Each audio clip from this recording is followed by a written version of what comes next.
kenapa Aceh pernah merasakan pemisahan antara politik dengan agama? Orang yang memisahkan itu coba tanya dia. Kamu kenal Aceh itu dari mana? Dari mana kamu tahu Aceh?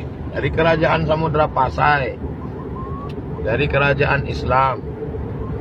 Dari mana kamu kenal Aceh? Dari Malikul Saleh, Sultan yang adil dan amanah.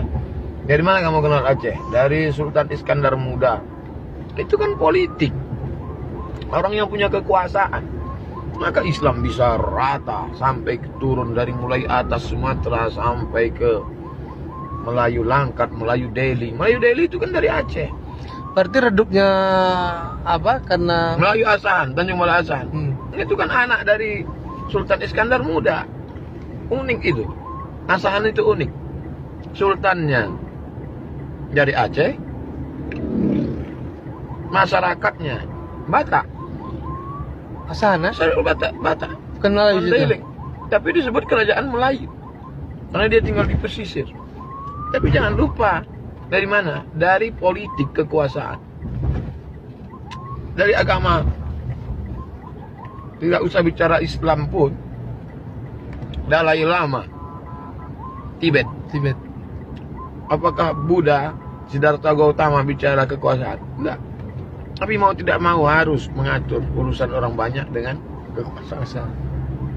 Maka kalau dikatakan politik itu kotor, politik itu jahat, politik itu haram, lalu kemudian orang-orang baik ini meninggalkan politik, akhirnya yang bertarung di demokrasi ini pecandu narkoba, pemakai sabu-sabu. Setelah tertangkap baru orang. Kenapa orang baik-baik dulu kemana? Oleh sebab itu maka kita support orang baik-baik ini untuk duduk di DPRD kota, DPRD kabupaten, DPRD provinsi, DPD.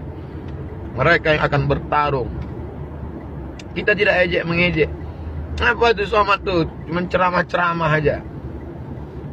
Kita juga tidak ejek. Apa kalian cuma duduk sidang di parlemen? Kami di masjid menyadarkan umat tentang pentingnya memilih wakil rakyat yang amanah. Kami isi khutbah Jumat, Maulid Nabi, Isra Mi'raj, Nuzul Quran. Bangkitkan semangat gairah umat. Karena kita tinggal di negara demokrasi, konstitusional yang kita sampaikan. Tapi juga kalian saudaraku, berjuanglah di parlemen. Arli bicara, kalian bicarakan ini tentang peraturan daerah, memasukkan pendidikan agama di sekolah umum, tentang perda zakat, tentang perda busana muslimah. Bertarung secara profesional. InsyaAllah siapa yang paling mulia di antara kita? Atqakum, yang paling takut pada Allah. Mudah-mudahan Allah senantiasa menyertai taufik hidayahnya pada kita. amin.